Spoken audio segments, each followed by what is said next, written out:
Y qué mejor un viernes que terminar la semana con ella, con esta mujer incansable y generosa que nos permite decir: el viernes no pasó desapercibido, la semana no pasó desapercibida, a alguien conocimos, algo aprendimos. Entonces estamos en el diario de Vanessa, con Vanessa Morosovsky, hoy con un programa más que especial. Vanessa, buenas noches, ¿cómo estás? ¿Qué tal, Sergio? ¿Qué tal a todos? Buenas noches. Y bueno, como vos bien decís, Sergio, creo que hoy, después de esta entrevista, me voy a enriquecer muchísimo a nivel personal, así como muchos de nuestros oyentes, Sergio. Bueno, ya que ahora lo tenés no corriendo al lado, sino para poder charlar, contanos de quién se trata el protagonista del diario de Vanessa de hoy.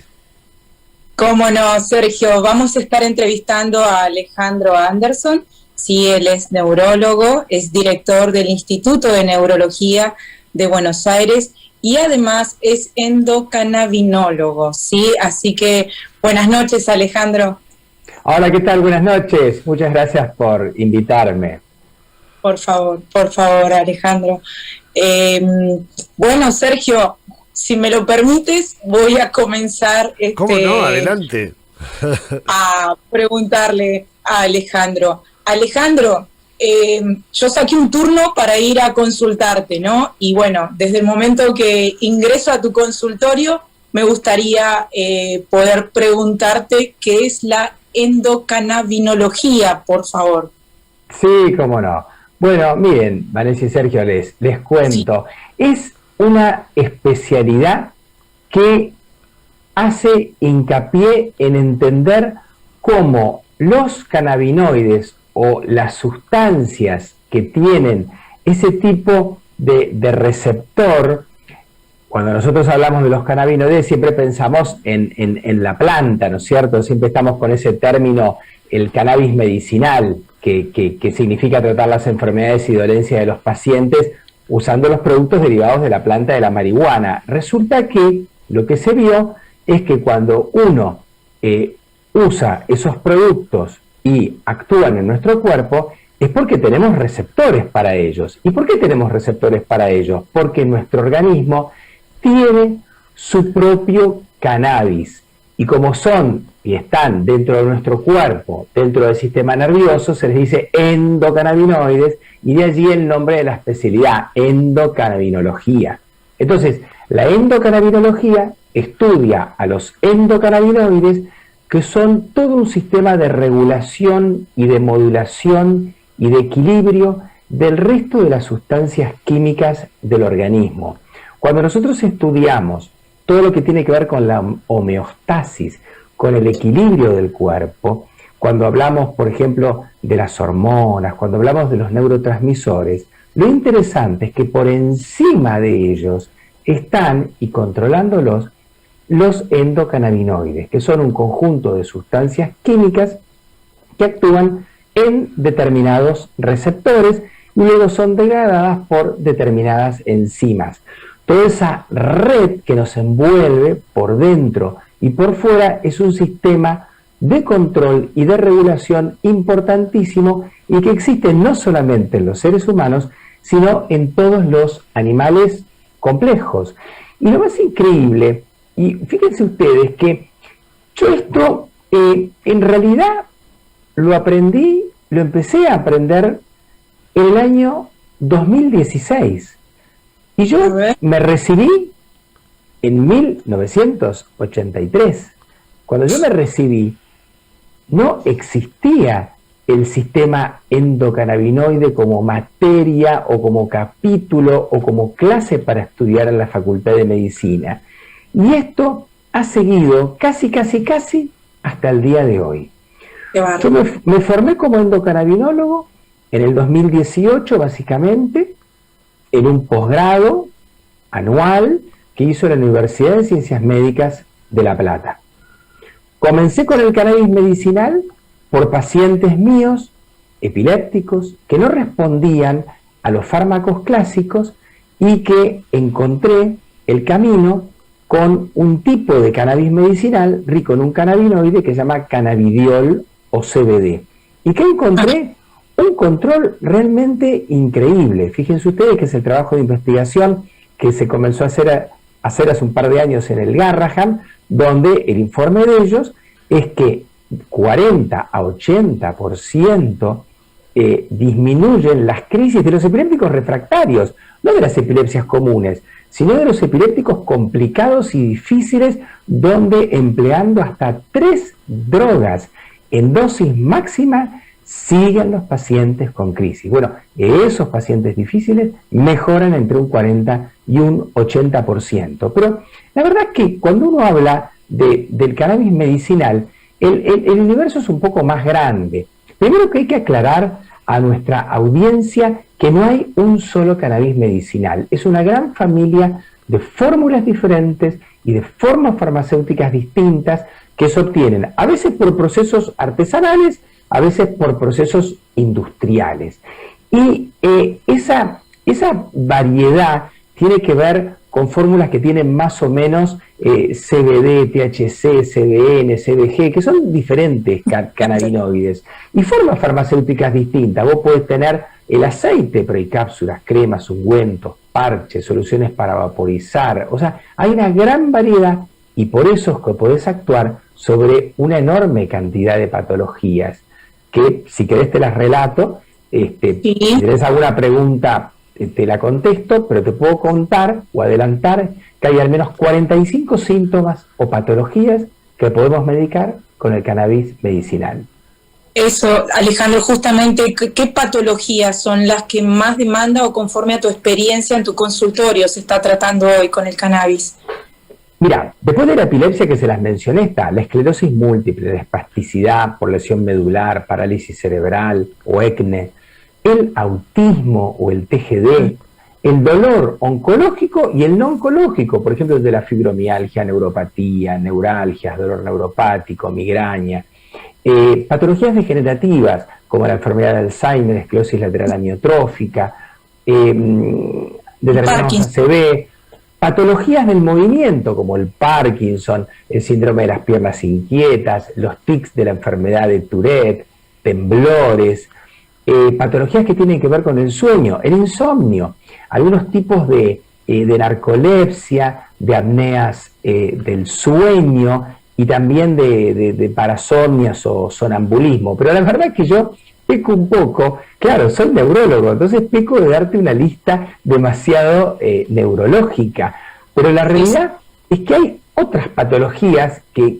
exceden a mi especialidad y que vale la pena que te cuente, porque son cuadros que tienen que ver con patologías del aparato digestivo, cuadros inflamatorios, la diabetes, la obesidad, el glaucoma, patologías dermatológicas, patologías inflamatorias como las que tratan los reumatólogos. Fíjate vos que la lista es muy grande y es muy interesante y muy particular ponerse a pensar, pero esto que está explotando desde hace apenas un par de años en el planeta y que obviamente llega a Argentina y nosotros vamos con esa corriente.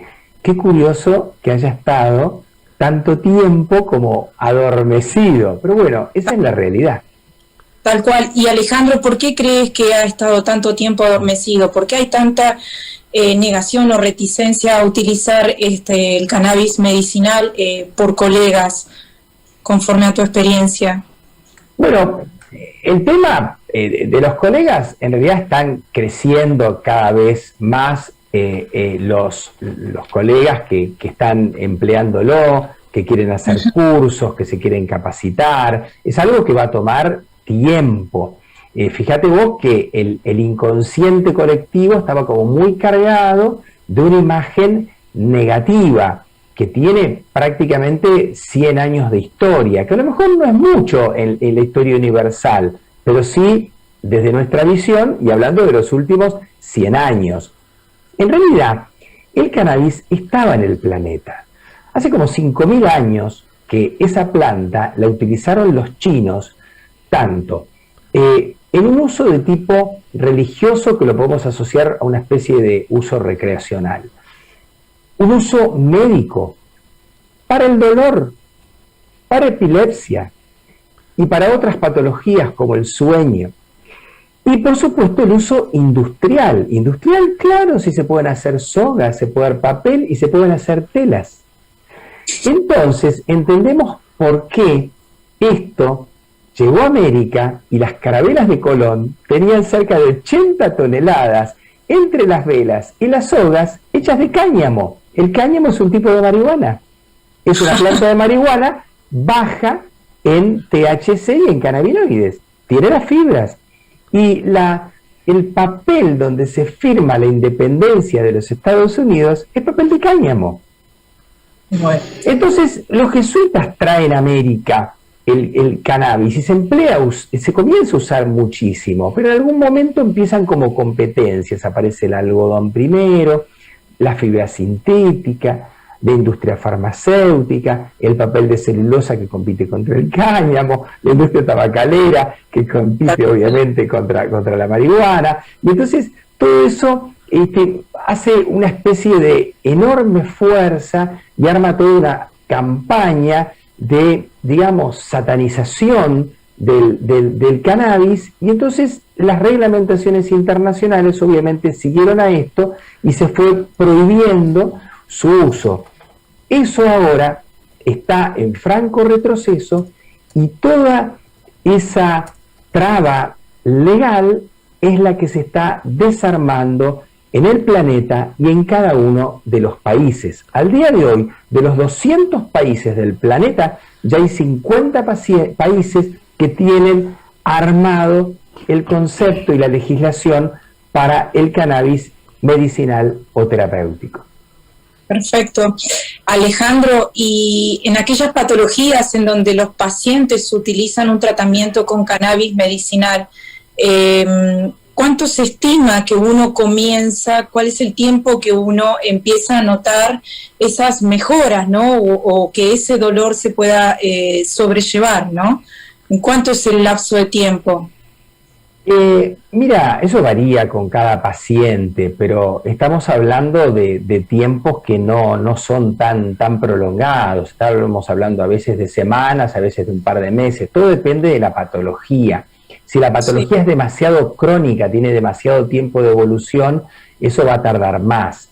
La verdad que cuando vos hablás de autismo, o sea que quiere decir que tenés un paciente que no tiene esa conexión con el resto, no establece contacto, porque el problema básicamente no es tanto el cociente intelectual o cómo es el lenguaje, sino que no establece una conexión emocional con el resto del entorno. No miran a los ojos, digamos, todo ese tipo de cuestiones. Bueno, eso realmente mejora y toma semanas.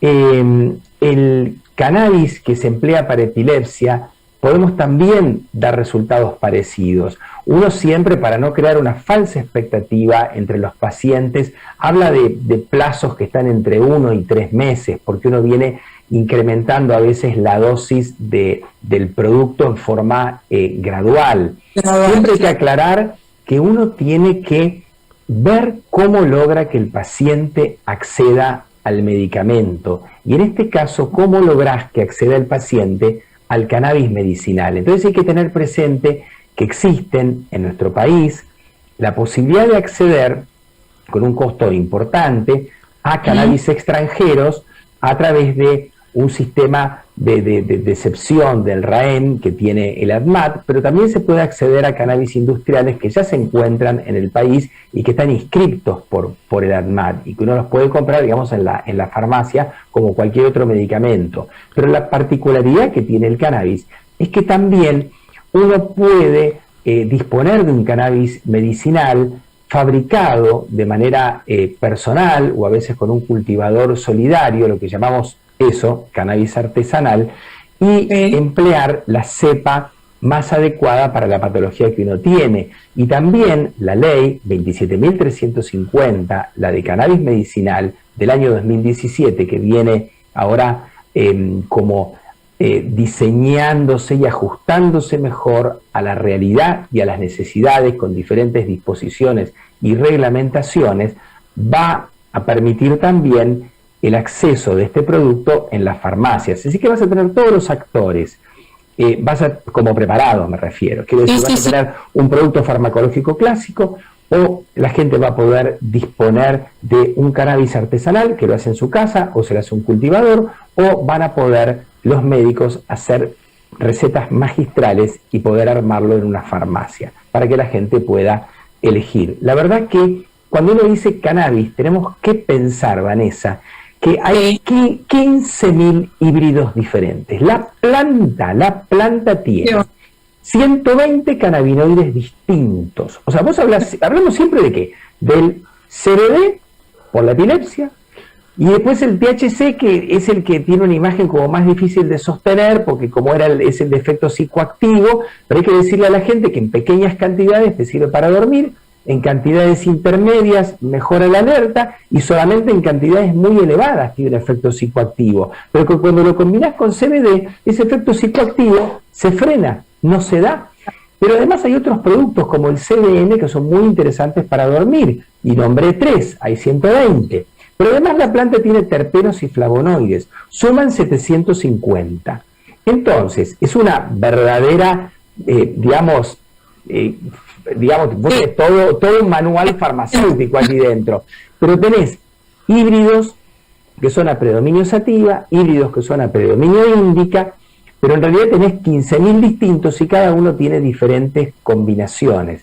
Por eso es que esto obligatoriamente se ha transformado en una especialidad, porque además con cada planta, ¿vos qué vas a hacer? ¿Aceites? ¿Vas a hacer cápsulas? ¿O vos querés un acceso muy rápido? Porque el aceite tarda 1 a 2 horas en absorberse bien, pero si vos lo vaporizás, actúa en 1 a 3 minutos. Si vos tenés una neuralgia del trigémino, un dolor terrible en la cara, o una crisis de jaqueca, y querés emplear el cannabis para el control del dolor, con el aceite allí vas a llegar muy tarde, pero con la vaporización, con otra vía de acceso dentro del organismo, vas a llegar rápido. Entonces, todo se te divide en muchísimas opciones. Sí, es un árbol con muchísimas ramificaciones, con muchas herramientas para utilizar. Alejandro, en cuanto a los efectos, ¿no? Estos efectos, ¿cuándo es el punto en donde se llega al efecto adverso? O sea, ¿cómo ustedes se dan cuenta de eso?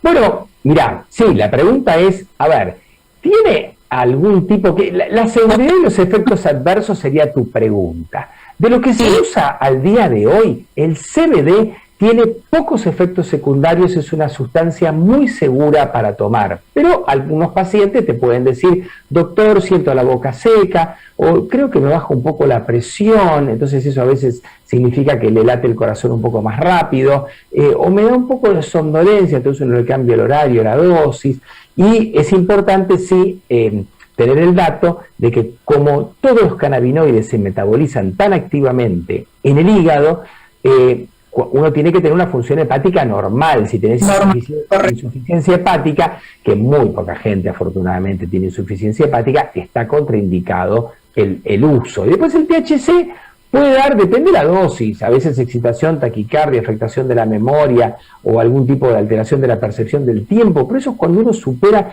determinadas dosis, más de 30 miligramos por día, que son dosis que habitualmente no las sostenés, salvo algunos tipos de pacientes que tienen cuadros de espasticidad muy importantes, determinados cuadros de esclerosis múltiple que sí tenés que llegar a dosis elevadas.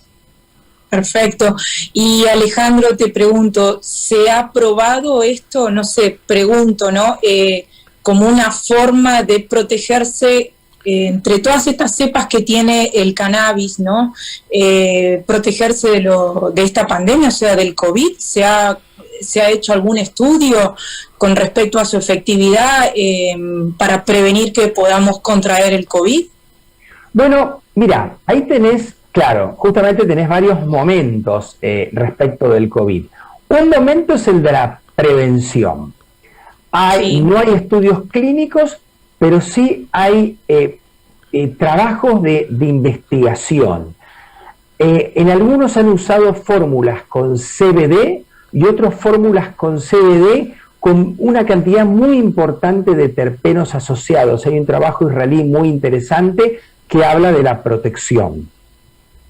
Tenés otros trabajos que también hablan de lo que tiene que ver con una como recuperación más rápida dentro del cuadro de la enfermedad.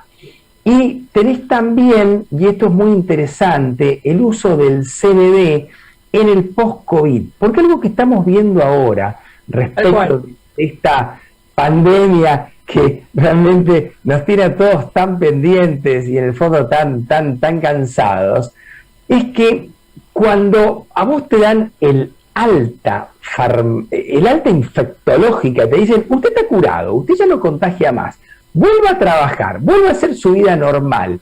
Y claro, el paciente a la semana te dice, doctor, estoy cansado, no tengo energía, me duele la cabeza, no recuperé el olfato, te pueden decir un montón de cosas que significa que no han vuelto a la normalidad, y ese montón de cosas se catalogan hoy en día como long COVID o COVID largo.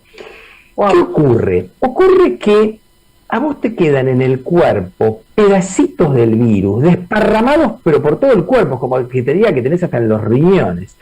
Y esos pedacitos de virus que no tienen capacidad de volver a enfermarte, sí tienen la capacidad de seguir estimulando el sistema inflamatorio y el sistema inmunológico. Y cuando uno tiene un estado inflamatorio, se siente mal. Y ese sentirte mal, depende de la intensidad que tenga y depende del lugar, te va a dar diferentes combinaciones o diferentes opciones de malestares. Porque el COVID-19 es importante transmitirle a la gente que el primer capítulo fue decir, esto es una enfermedad respiratoria, que fue lo que dijimos primero y segundo mes de la enfermedad en el principio del 2020. Pero el segundo capítulo es multisistémica, hay problemas neurológicos, hay problemas cardíacos, endocrinológicos, de piel, digestivo, etc. ¿Y cuál es el tercer capítulo? El tercer capítulo es este. La enfermedad no solamente es aguda, sino que además es post-infecciosa o secuelar. Eso es el long COVID o el COVID largo, que es de lo que estamos hablando. Entonces, se publicó un trabajo muy interesante en la revista Lancet Psychiatry de la Universidad de Oxford, donde evaluaron 236.000 pacientes que les habían dado de alta. ¿Saben ustedes que vieron qué porcentaje de pacientes tenían 14 de estas afecciones? La tercera parte tenían o Parkinson, encefalitis o demencia, o síndrome de Guillain-Barré, o trastorno de los nervios, o de la unión mioneural, o trastornos de la memoria, o trastornos psiquiátricos. O sea, realmente, o insomnio, dolores de cabeza, persistía el trastorno de olfato. Realmente el post-COVID es algo importante. Y entonces, contestando tu pregunta, entre las cosas que uno podría usar para bajar el estado inflamatorio, además de tratar de dar una dieta antiinflamatoria, el CBD tiene acción antiinflamatoria y yo le he encontrado muy buen resultado. Por supuesto que a los pacientes también los tiene que evaluar un cardiólogo para ver que no tengan secuelas. Yo como neurólogo les hago resonancias magnéticas para ver que no tengan secuelas vasculares neurológicas. Una rutina de laboratorio fundamental. Y también comentar al paciente que estos cuadros prácticamente siempre son reversibles y sobre todo pueden molestar las primeras semanas, pero después se van disipando. Es muy común que me llamen y me digan, me dieron de alta. Y bueno, yo la verdad que estaba tan entusiasmado que me fui a hacer deporte como siempre y he quedado agotado o agotada. Entonces uno le dice, mirá, empezá gradualmente, hacé algo aeróbico tranquilo primero, esta semana, vamos viendo, hacelo aeróbico tranquilo y algo de gimnasia, hacete una rutina de laboratorio y me la traes y vemos. Y bueno, y con este tiempo, digamos, porque uno también va jugando un poco con el tiempo, los pacientes se les va yendo el cuadro. Pero es muy común esto que vos preguntás. Y afortunadamente tenemos herramientas y entre esas herramientas, bueno, yo creo que el CBD es una muy interesante, no la única. Alejandro, buenas noches. ¿Estás trabajando a esta hora? Te vemos con guardapolvo, con todo ahí en el consultorio. Sí, vos sabés, Sergio, que Hoy, mira, realmente estoy hace como 2 horas que terminé de atender pacientes, mandando informes de los pacientes internados, porque nosotros hacemos muchos estudios de pacientes en las diferentes terapias intensivas. Entonces, hace un rato llegaron los técnicos y llegaron con una cantidad enorme de archivos de pacientes internados. Y la verdad que, bueno, aparte, por supuesto, porque son urgentes, pero además uno quiere empezar la semana, el fin de semana, ¿no? Me refiero, el sábado despejado y sin ninguna deuda. Entonces, en un rato, me quedan 2. En un rato termino de entregar los 2 últimos y ya me voy del instituto. Pero yo me voy y acá se queda gente, porque nosotros tenemos laboratorio de sueño. Así que en este momento están durmiendo 4 personas en el instituto. Tremendo. Será un tema que vamos a volver a charlar. Los trastornos que hemos tenido en la conducta por la pandemia, los trastornos en el sueño. Ahora se nos terminó el tiempo, pero a mí me emociona este compromiso tuyo, además de todo lo claro que fuiste, este compromiso de acompañarnos a esta hora, trabajando aquí en el Diario de Vanessa. La verdad que me emociona y te lo agradezco sinceramente. No, yo les agradezco a ustedes la invitación, así que bueno, cuando ustedes necesiten info de la que yo pueda aportar, estoy presente y bueno, les deseo a todos sus oyentes y televidentes que tengan un muy buen fin de semana y ustedes también, claro. Muchísimas gracias. Un gran trabajo de Vanessa Morosowski en este espacio, el Diario de Vanessa. Qué lindo, Vanessa, qué placer. Así es, Sergio, la verdad que una charla súper enaltecedora y nos enriquece a todos. Así que muchísimas gracias, Alejandro, seguramente te estaremos contactando nuevamente.